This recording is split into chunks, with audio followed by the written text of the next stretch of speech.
A 56-year-old man was charged this morning with the murder of one of America's most powerful businessmen. That's Brian Thompson, who was shot dead in Manhattan last week.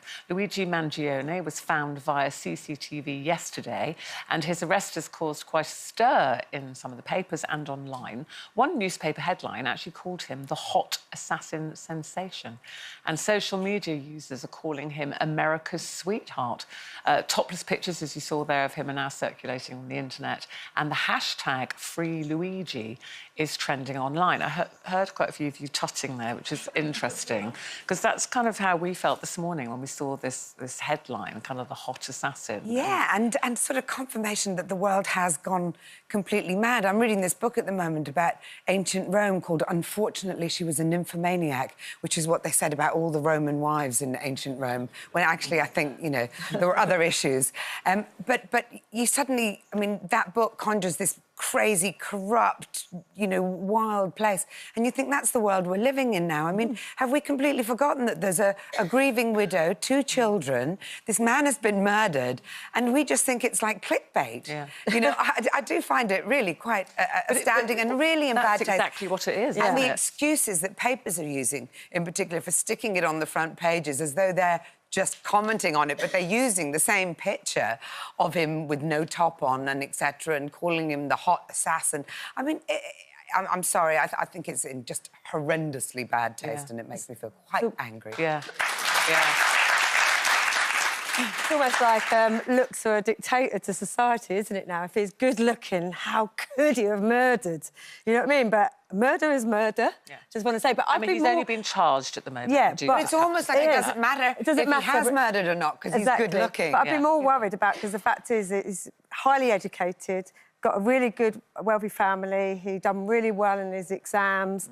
What flicked the switch? Like, I'd be more worried about what's done that, you know, because it's meant to be a nice-looking young boy.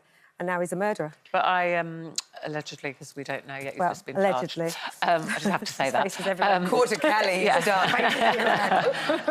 but that's the thing, Colleen. It's, you know, Marelli was saying there's a family here of Brian Thompson, you know, who was shot dead in broad daylight. And there's not much mention of that. It's all pictures of this guy. And if he didn't look the way he did, that probably wouldn't happen. But I think that's happened for so many years, because I think everybody has an idea of what somebody who murders someone looks like, and it's never that. And it's like Ted Bundy. You know, women went crazy for him, and that's how he managed to get so many women victims, because he was a gorgeous-looking man. And, you know, whenever I've watched documentaries on him, which have been horrendous, but it's always been based on, but he was good-looking, he was a movie star-looking guy. And I think you're right. I think it's that. They're all focusing on the looks of somebody.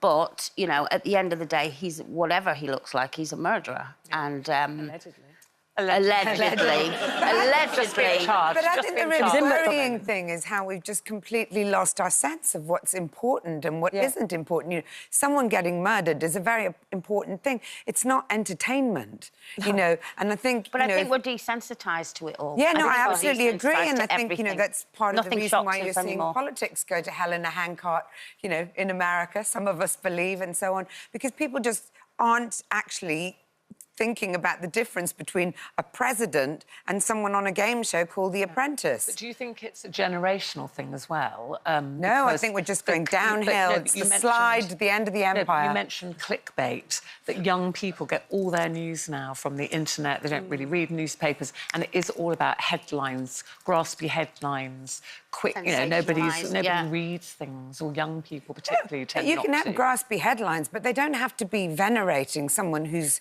allegedly... see, I got the note from the producer. Someone who's allegedly gunned someone down in the street and left a grieving widow and 2 kids. You know, you can... There's plenty of things to write funny headlines about, and plenty of people doing really stupid stuff that could be the focus of it. But this is a murder, potentially. Yeah. Yes, well, you know... I mean, it is a murder. It definitely is a murder. We just don't know 100% who's done it yet. But, yeah, it's interesting. She's trying desperately to keep us on the straight and narrow. narrow.